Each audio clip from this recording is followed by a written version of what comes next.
더정치 시즌2 5번째 시간입니다. 오늘은 특별한 손님을 모셨는데요. 더불어민주당 부산 독수리 오영제 맏형이시죠. 김영춘 의원 모셔서 부산 민심과 정치 현안 관련해서 이야기를 나눠보도록 하겠습니다. 의원님 안녕하세요. 예, 안녕하십니까. 네, 환영합니다. 요즘 국회도 열렸고 많이 바쁘시죠? 어떻게 지내세요? 예, 임시국회 중이니까 금기원래 하고 있습니다. 금기원래. 금요일날 내려가서 네. 월요일 아침에 올라오는 생활을 하는데, 주중에는 서울에 있으면서 계속 이제 한 30년 동안 살던 서울이지만 한 5년 떠나 있어서 노니까 완전히 이제 시골 사람 기분이 돼가지고 다시 서울 생활하는데 적응이 잘 안 돼요. 네. 그래서 다시 서울 살이에 적응하기 위해서 무진 애를 쓰고 있습니다. 네. 총선 끝나고 부산이 좀 시끄러웠습니다. 신공항 문제도 있었고 신고리 원전 문제도 있고요.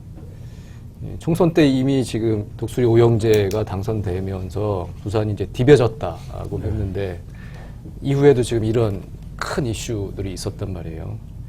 지역 돌아다니시면 지금 그 디벼졌던 부산 민심 어떻습니까? 계속 디벼져 있습니까?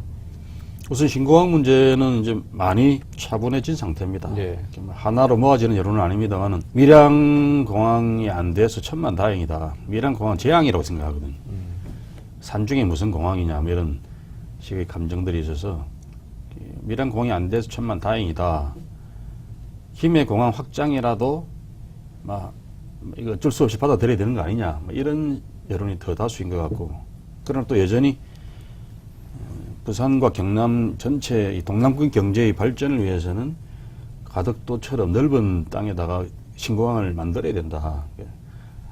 현재로서는 실현할 수 없지만 미래의 꿈으로 남겨두자. 네. 이런 여론도 있고 복잡합니다. 그래서 그러나 전반적으로는 뭐 반발하거나 또 뭐 그 공항 결정 이전에 들끓던 그런 여론 상태에서 많이 진정이 된 상태고요. 네. 네. 신고리 원전 5, 6호기 건설과 관련해서는 아직 시민들께서 체감을 못하고 계십니다. 이게 어떤 문제인지. 네. 또 신고리 원전은 행정구역상으로는 부산시 구역이 아니라 울산시 구역입니다. 네. 울산광역시 구역이기 때문에 네. 부산 지역에서는 상대적으로 조금 멀게 느껴지는 건데, 그러나 정작 사실은 고리 원전 단지나 신고리 원전 단지가 딱 붙어 있습니다. 행정구역으로만 나눠져 있을 뿐이지 네. 고리는 부산, 신고리는 울산에서 멀리 떨어져 있는 게 아니란 말이죠. 그래서 부산에 있는 고리 1호기를 폐로 결정을 했습니다만은 그 고리 1호기보다 무려 발전 용량으로 치면 5배나 큰, 합산해서 5배나 큰 신고리 5, 6호기를 건설 허가를 바로 내줘 버렸단 말이죠. 이건 뭐냐? 그 부산 사람들이 해달라 그러는 신공항은 안 해주고, 네. 싫다 그러는 제발 좀 갖고 가라 그러는 네. 신고리 원전은 거대 원전을 2개나 네. 신규 허가를 내주고, 이게 도대체 뭐냐? 부산을 진짜 무시하고 홀대하는 거냐? 이런 여론들은 여전히 왕성합니다. 이게 2022년에 신고리 5, 6호기가 건설이 되면 부산과 울산 지역에 총 10개의 원전이 들어서는 거고, 그러면 세계 최대 원전 밀집 지역이라는 거죠. 예. 고리 원전, 신고리 원전이 한 단지인데 여기서 반경 30km 이내에 350만 명이 살고 있단 말이에요. 네. 그래서 원천적으로 이건 짓지 말아야 될 때다 짓고 있는 거다. 이런 의식들은 또 강하게 있고, 네. 그러나 반발과 반대의 강도가 아직은 그렇게 강력하지는 않습니다. 네. 이제 그 민심은 그렇고요. 김영춘 의원님 정치인으로서 어떤 견해는 어떠십니까? 원자력 자체를 반대하시는 건가요? 아니면 그 지역에 오는 걸 반대하시는 건가요? 저는 원전 자체를 이제는 당장 독일처럼 올스톱 시키지는 못하겠지만 장기 계획으로는 원전을 하나씩 꺼가는, 그래서 한 30년, 40년 뒤에는 한반도에서 원전을 다 없애는 그런 장기적 원전 폐지론자입니다. 근데 장기적으로 이 그렇고요. 흐름은 반대로 가고 있는 거죠, 지금. 네, 그렇죠. 예. 근데 아무튼 신고리 5, 6호기 원전을 일단 단기적으로 반대하시는 건가요? 아니면 뭐 다른 지역에 지어도 좋다 이런 생각이신가요? 아닙니다. 다른 우리 지역에 짓지 말아야 될 걸 왜 다른 지역에 지어야 된다고 그렇죠. 얘기하겠습니까? 네. 신고리 5, 6호기는 이미 합법적 절차에 의한 그 허가와 승인 작업은 다 끝나버렸습니다. 네, 그렇죠. 그런데 이제 저희들이 지켜보니까 제가 원안이 그 회의도 참관도 해보고 그랬는데, 원외위원들 중에 일부 위원들조차도 지금 절차상 하자가 크다라고 이야기하고 있거든요. 아, 그렇군요. 그래서 예를 들면은 아까도 두 분도 이야기하셨다시피 한 지역에 10개의 원자로를 같이 모아놓고 이렇게 발전하는 사례가 없는데 세계적으로도 드문 사례인데 네. 더욱이 반경 30km 안에 350만 명이 사는 이런 지역에다가 원자로 10기를 모아놓은 데는 유례가 없습니다.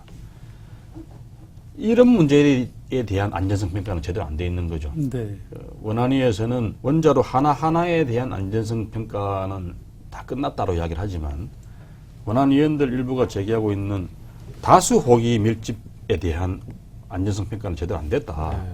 이걸 하게 돼 있는 거다, 절차상. 제대로 안 된 거니까 하자가 있는 결정이었다. 이런 주장을 하고 있는데 저는 뭐 전적으로 그게 동의하고요. 네.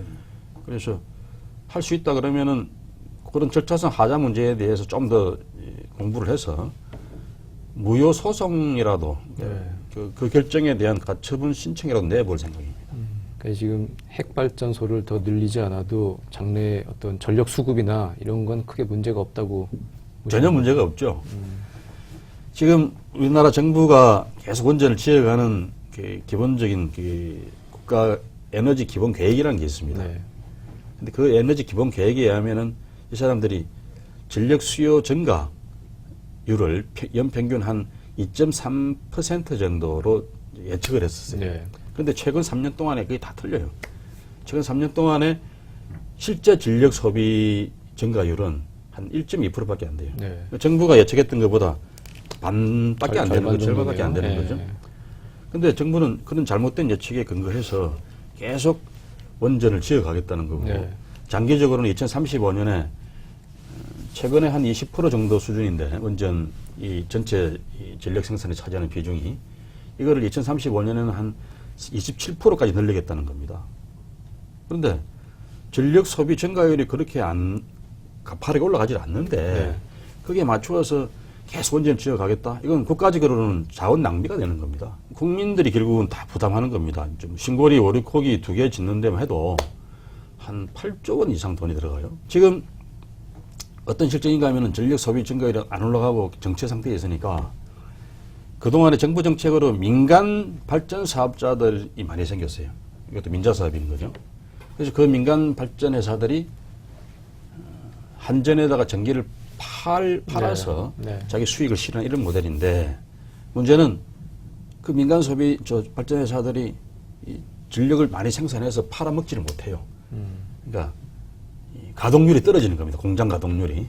그래서 지금 그 민간 발전 회사들이 주가도 폭락을 하고 투자자들한테 이 돈을 제대로 갚아주지를 못하는 그런 네. 상황에서 잘못하면 지금 사업 포기하거나 부도가 나게 생겼습니다. 네. 이런 상황인데 무슨 원전을 계속 지어가겠다는 거냐. 아주 합리적인 그런 그 판단과 예측에 근거해서 원전을 계속 지을 필요가 없다고 주장하고 있는 겁니다. 지금 이 신고리 오르코기 가장 결정적인 문제는 수명이 무려 60년입니다. 고리 1호기나 옛날 원전들은 30년 수명으로 설계해서 10년 연장해가는 그런 이제 수순을 밟았었는데 탄탄하게 짓겠다는 거예요. 이거는 아예 뭐 발전 용량도 어마어마하게 큰 걸 지으면서도 수명을 60년짜리를 지어버려서 네. 한 번에 가동하기 시작하면 60년 동안 못 끄는 겁니다, 이게. 예. 2011년에 내려가셨죠.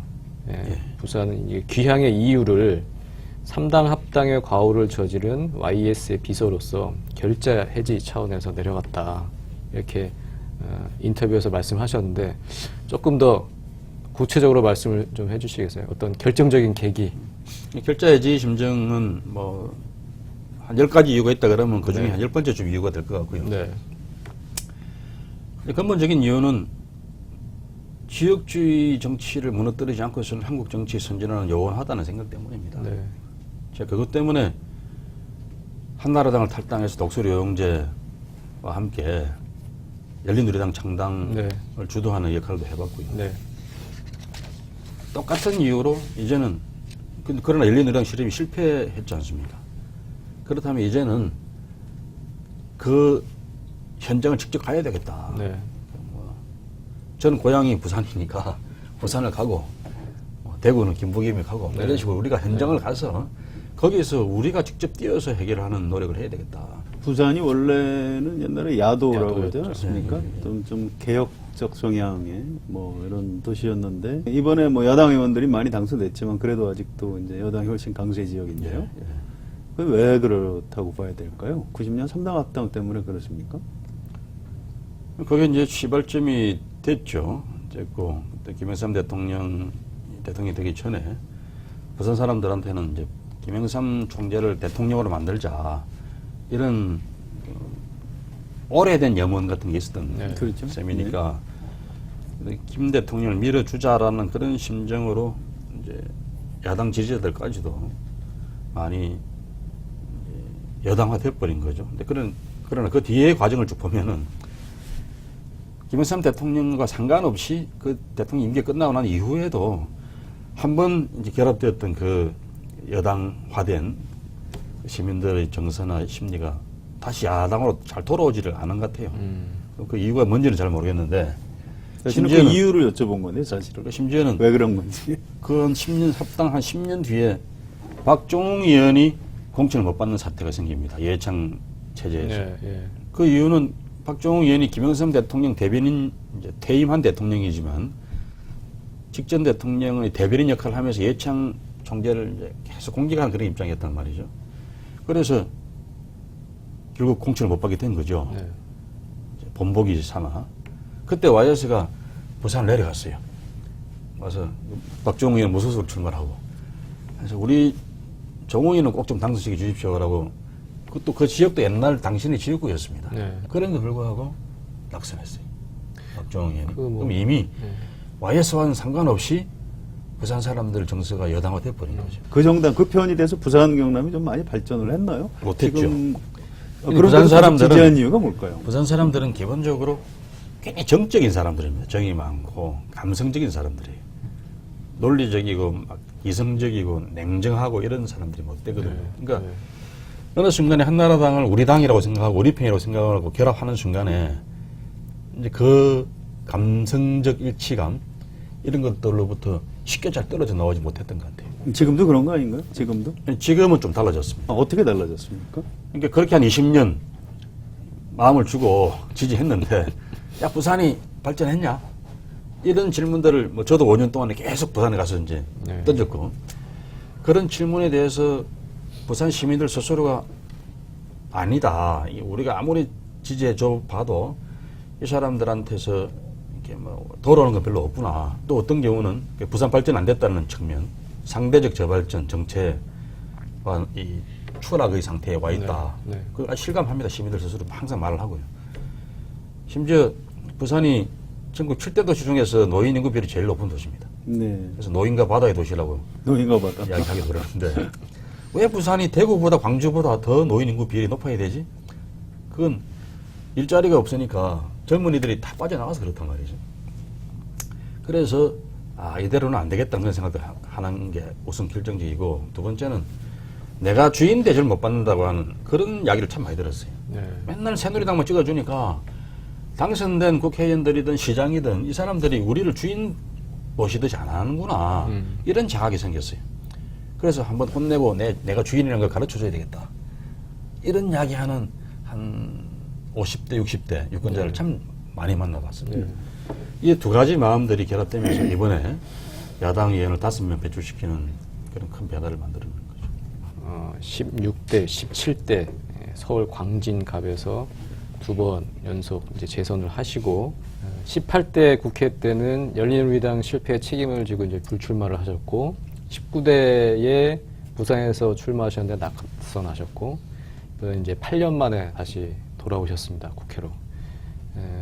그 17대 열린우리당 때와 20대 더불어민주당 분위기 어떻습니까? 17대 시작했을 때의 열린우리당은 지금보다 훨씬 막 좀 에너지가 넘쳤던 네. 정당이었죠. 네. 젊은 초선 의원들도 많았고 108번 내라고. 108명의 초선 의원들과 함께 막 에너제틱한 그런 정당이었어요. 근데 그 에너지가 너무 넘쳐서 정당으로서 안정감을 주거나 또 내부의 다양한 견해들 하나로 녹여내는 그런 내부적 의사결정 과정 이런 것도 잘 못 처리해내고 이러면서 오히려 국민들한테는 어느 쪽으로 가는 정당인지를 모르겠다. 뭐 이런 평가도 또 그랬었는데 결국 그 종착점은 당 문을 닫고 다른 당에 거의 흡수되다시피 네. 그렇게 이제 몰락해 버릴 수밖에 없었던 결과를 빚었죠. 근데 지금 8년 만에 돌아와서 보는 우리 민주당 모습은 그때하고는 여러 가지 면에서 아주 차이가 큽니다. 네. 우선 굉장히 정돈되어 있는 느낌입니다. 네. 그 의원총회를 해도 이게 막 불쑥불쑥 통제되지 않는 그런 뭐 발언이나 자기 도취에 빠져서 막 자기 홍보에 급급한 그런 의원들은 잘 안 보이고 당의 결정이 나면은 일사불란히 따르려고 애를 쓰고 네. 또 결정 과정에서도 최대한 밖으로 소리가 안 나게 그렇게 내부적 토론을 거쳐서 안정감 있게 결정하는 그런 노력들을 하고 이게 이제 일종의 학습 효과 같습니다. 과거에 8년 전뿐만 아니라 이 바로 직전 19대 국회에서도 우리 당이 내부에서 이런저런 분란 네. 또 정제되지 않은 발언들이 공개 회의석상에서든 아니면 개인 회견을 통해서든 그렇게 막 튀어나가면서 우리 당에 대해서 결국 부메랑이 되어서 당이 망하는 지경까지 갔었다 거의 네. 이런 반성들을 많이 하면서 이제는 최대한 이제 그 개인 플레이는 자제하고 좀 이 팀 플레이 쪽에 자기를 자꾸 맞추어 보려고 하는 그런 노력들이 무슨 네. 제일 큰 차이고요. 네. 두 번째는 의원들 개인은 굉장히 열심히 합니다. 과거보다. 우선 법안 준비하는 작업들, 뭐 발의하는 작업, 회의 출석률 이런 것들이 과거보다 훨씬 좋아졌습니다. 네. 그래서 저도 그것 때문에 지금 부담도 많이 될 정도로 근데 이제 긍정적인 변화라고 저도 보는데요. 근데 또 이제 일부에서 이의 제기도 하더라고요. 너무 좀 의원들이 좀 범생이처럼 좀 그렇다. 국회의원이라는 게 기본적으로 좀 야망도 있고 회기도 있고 그 자체가 역동성 이런 게 정치적인 에너지인데 좀 너무 심하게 눈치를 보는 거 아니냐 이런 비판도 있습니다. 그래서 내년이 대선입니다. 그래서 우리 당 의원들의 가장 큰 염원은 내년 대선 때는 어떻게 하든 집권을 해야 된다. 10년 우리로서는 잃어버린 10년을 되찾아와야 우선 나라가 살겠다. 네. 또 정치인으로서는 그야말로 위기에 빠진 대한민국을 다시 이렇게 세우는 그런 정권을 창출하고 싶다. 네. 이런 바람이 너무 강합니다. 그래서 대선까지는 개인 플레이는 최대한 자제하자. 이런 컨센서스가 만들어져 있는 거죠. 저는 집권하고 나면은 좀 달라지지 않을까 생각합니다. 그렇군요. 뭐 집권하신 다음에는 좀 달라져도 괜찮습니다. 예, 예. 지금 새누리당은 좀 약간 또 반대더라고요. 예, 저 일단 예. 국회의원이 됐기 때문에 의원들 만족감이 크고요. 내년에 혹시 그 정권을 못 잡더라도 뭐 국회의원은 계속 할 수 있으니까 이렇게 해서 좀 긴장감이 좀 떨어져 있는 그게 이제 여야가 약간 그 지난 10년하고 좀 반대 처지는 제가 재밌는 이야기를 들었는데 새누리당 국회의원 한 사람이 지금 새누리당 걱정이겠다 그랬더니 네. 당신들 정당이 작년에 꼭 우리 당 꼴이었다. 국민들이 바라볼 때는 민주당을 바라보는 국민들이 항상 그런 시선으로 바라봤다. 이제는 우리가 그 짝이 됐다. 이런 이야기를 하더라고요. 작년까지 분당 사태 전까지의 그 민주당의 모습으로는 절대 집권 못한다. 그러니까 우리가 최대한 자제해서 어떻게든 집권하는 당으로 만들어보자. 이런 바람이 당 안에 쫙 녹아 있습니다. 지금 대선 얘기가 나와서 여쭙겠는데요. 일단은 독수리 오영재, 원조 독수리 오영재 아니십니까? 한나당에서 열린우리당 창당에 참여하신 이우재, 이부영, 안영근, 김부겸, 김영춘. 그건 굉장히 오래전 일입니다. 예. 그때 이제 오래된 이야기입니다. 김부겸 의원은 지금 이제 대선 후보로 거론되는데 우리 김영춘 의원님은 상대적으로 조금 주목도가 떨어지는 게 아닌가 그런 생각이 드는데 왜 그렇다고 보세요? 대구에서는 김부겸은 혼자 됐고 부산은 5명이 동반 당선이 되었으니까 네. 아무래도 이제 스포트라이트, 희소 가치라 예. 그럴까 네. 그런 게 대구 쪽에 더 있지 않겠어요? 사실은 부산은 굉장히 개방적인 도시입니다. 개혁성도 강하고 네. 대구는 그래도 경상도 전체가 만약 시베리아라고 치면 대구는 그 중에서도 툰드라 지역인 거죠. 굉장히 어렵죠. 북극에 가까운 네. 영구 동토지대 비슷한 네. 그런 데가 우리는 그래도 좀 풀도 나고 이런 지역이 바닷가도 있고. 그동안 그래도 한 뭐 두세 명씩은 그러니까요. 당선이 됐었죠. 그 차이일 겁니다. 자, 무게면이 저보다 더 유능한 면도 있을 거고.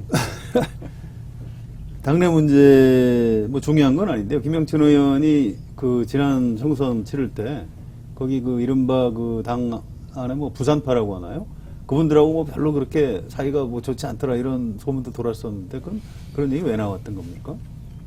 부산의 야당은 기본적으로 뭐 진노 출신들이 많죠. 네, 아 그렇죠. 네. 뭐 그렇겠죠. 그러니까 뭐 주도하는 분들도 다 그쪽 분들이고 그러니까 그분들 입장에서 제가 뭐 고와 보이겠어요? 왜 안 고와 보이죠? 노무현 정부 때 네. 제가 공개적으로 대통령 비판도 여러 번 했고 네. 부산 친노들이 청와대에 있을 때 제가 비공개적인 그런 회의석상에서도 대통령 비판도 공개하고 그랬어요. 그 사람들이 그걸 지켜보고 있었던 사람들인데 제가 좋아 보이진 않겠죠. 네. 예뻐 보이진 않겠죠. 자, 그 사이에 좀 달라졌습니까? 지금은 어떠신가요? 이제는 많이 뭐 서로 융화가 많이 됐죠. 네. 국회의원이 되고 나서 저는 어떤 경우든 무슨 개파 활동 이런 거 안 하겠다고 결심했던 사람입니다. 그래서 저는 친노 그룹 뭐 이런데 제가 가담하려 그러거나 부산에 갔다고 그래서 그런 노력은 전혀 안 합니다. 안 하고. 그러니까 이제 그분들이 여전히 저를 밖에 있는 사람처럼 생각을 할 수 있는데 뭐 이러나 저러거나 저는 부산을 위해서 같이 힘을 합치는 사람은 힘을 합치고 또 대한민국 정치 개혁을 위해서 손을 잡을 수 있는 사람은 같이 힘을 합쳐서 정치를 하면 되는 거지 어느 그룹에 들어가고 그럴 생각은 지금도 없습니다.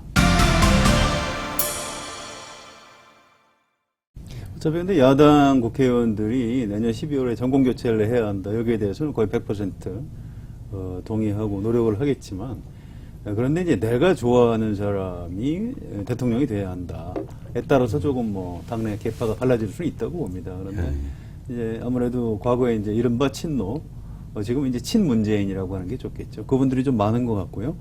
부산 경남 지역의 다른 분들은 대개 이제 친문재인이라고 봐도 좋을 것 같고 그런 상황인 것 같은데 김영춘 의원님이 보시기에 지금 문재인 대표가 내년에 대통령이 될까요? 지금으로서는 제일 가능성이 높은 후보죠. 그렇죠. 그런데 또 여론조사를 해보면 예. 굉장히 높게 나오는데 예. 또 비호감 조사라고 있습니다. 네. 어떤 누굴 좀 싫어하는 거에도 좀 이제 뭐 좀 거부감을 가지는 유권자들도 좀 아직 여전히 있는 걸로. 그래서 본인이 좀 쉽지가 않은 것 변신의 같은데. 노력을 치열하게 해야 되지 않겠냐 그 부분을 좀 생각을 합니다. 말씀해 주시죠. 문재인 대표가 대통령이 될 가능성이 높은데 앞으로 어떤 부분을 좀 노력을 해야 대통령이 될 수 있다. 이런 얘기를 하시죠. 옛날 이야기를 하나 하면은 네. 제가 2002년에 이제 한나라당 국회의원이었어요. 2002년 봄에 이해창 대세론이 아주 뭐 네. 횡행할 때입니다. 네. 그렇습니다. 네. 제가 그때 한나라당 대외협력위원장이었는데 그걸 사표를 내고 당 혁신운동을 시작했어요. 그때 박근혜 의원하고 같이 이제 한 운동입니다. 그게. 같이 일하셨군요. 그때 이해창 총재가 저한테 왜 그러냐 도대체.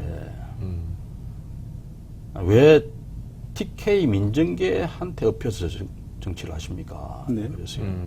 대통령이 되려 그러면 당신은 개혁 보수파, 도덕적인 보수, 개혁적인 보수 인사의 그 이미지와 또 그런 방향에서의 정책과 이 인맥 구성이나 이런 걸 해야 되는데 왜 당내에 그 TK 민정계 출신들한테 엎여서 정치를 합니까? 그 순간에 저는 대통령이 안 될 가능성이 크다고 생각합니다. 네. 네. 왜 그랬어요? 그 당시 이회창 후보가요?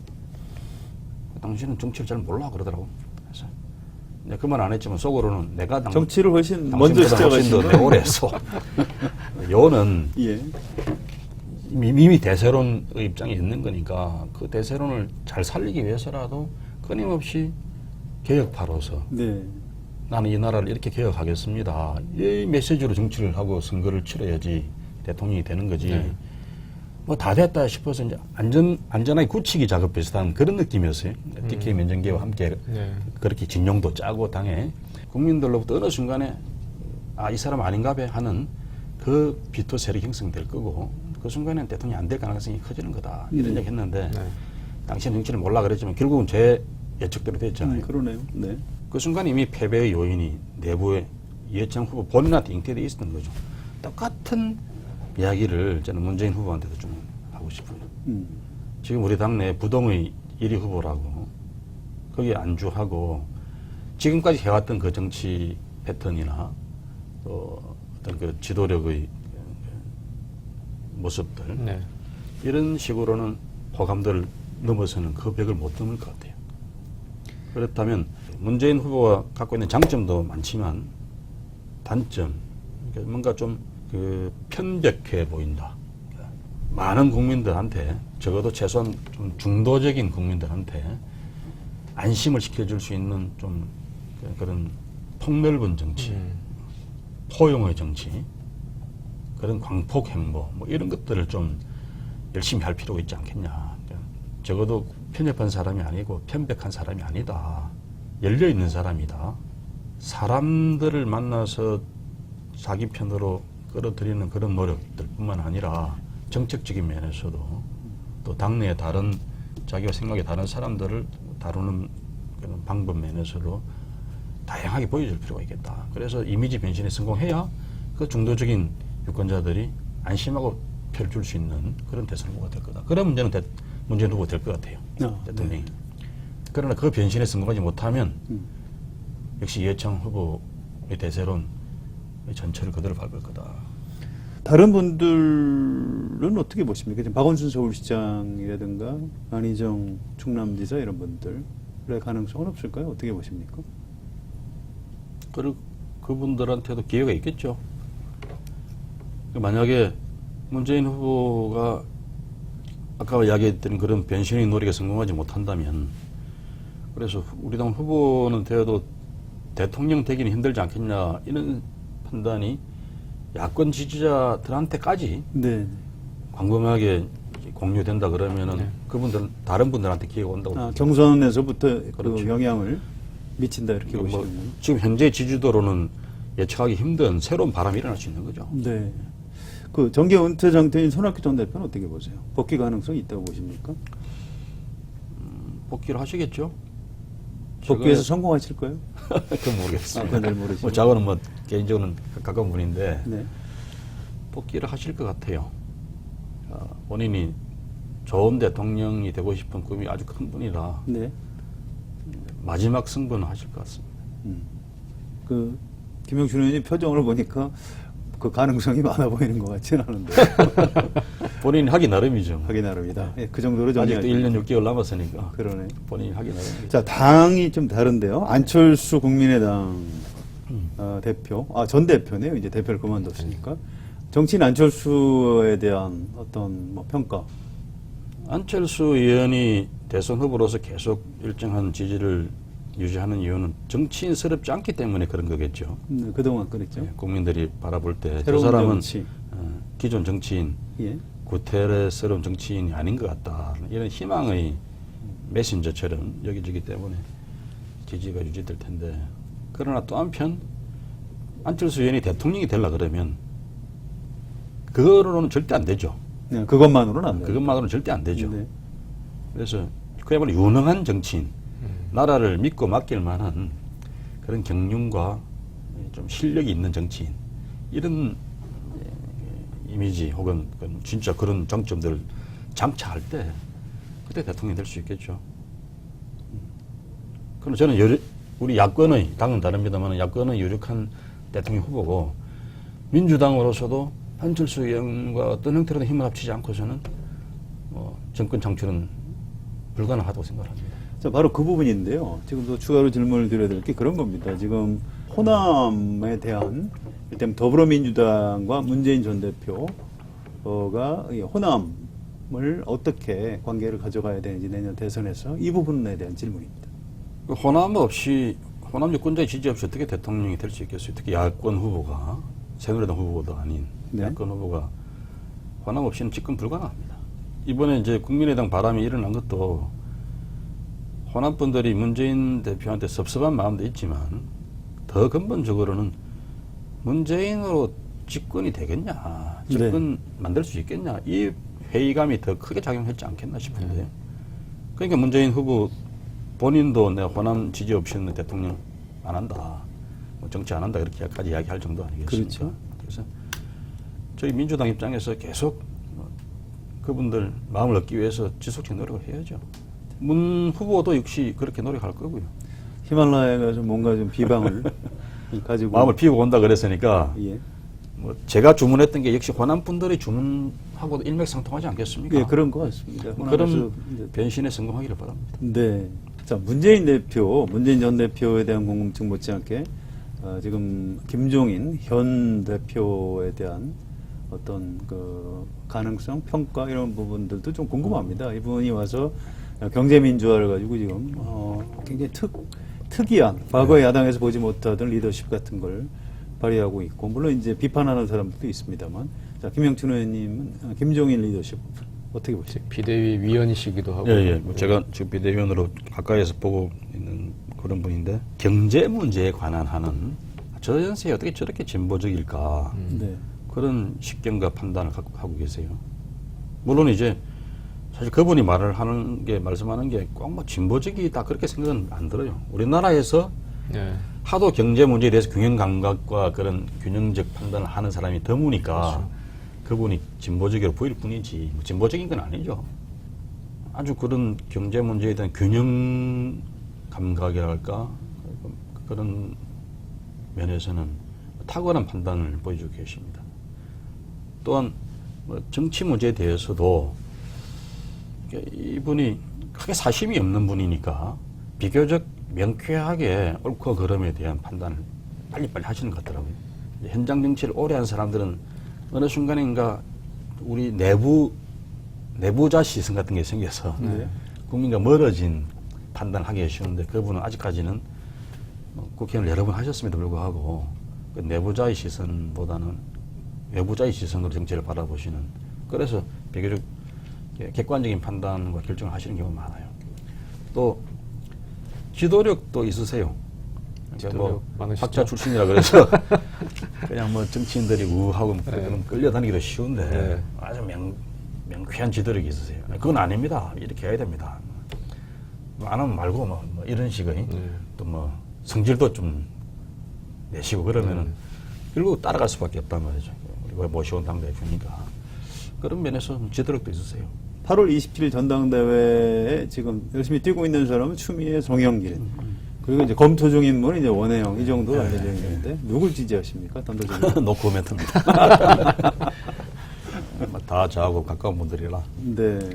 좀 약해 보인다는 지적들이 있는데. 그런데 이번 대표는 결국 대선 때까지 당을 안정적으로 관리하면서 대선 후보를 공정하게 선출해내고 또 집권할 수 있는 당의 체제, 사람과 정책 양면에서 그런 걸 잘 준비하고 관리할 수 있는 분이 책임자가 아닌가. 본인들도 아마 그런 이야기를 할 겁니다. 다니면서도. 또 지도력은 또 그 일을 막상 맡고 나면은 그럼 또 달라지죠. 다른 면모가 또 생기는 수도 있어요. 자리가 사람을 만든다고 그렇죠. 하죠. 네. 알겠습니다. 예, 오늘 더정치 시즌 2의 첫 초대 손님으로 김영춘 의원님 모시고 말씀 들었습니다. 8년 만에 돌아오셨고요. 그리고 부산도 말씀해 주셨고 탈핵도 말씀해 주셨고 어떤 지역 정치인뿐만이 아니라 어떤 국가적인 정치인으로서 앞으로 더 큰 정치인이 되주십사 제가 좀 당부도 드리고 오늘 하여튼 궂은 날씨에 스튜디오 찾아주셔서 감사합니다. 예. 네. 고맙습니다. 불러주셔서 감사합니다. 네. 더정치 5번째 시간 오늘은 여기까지입니다.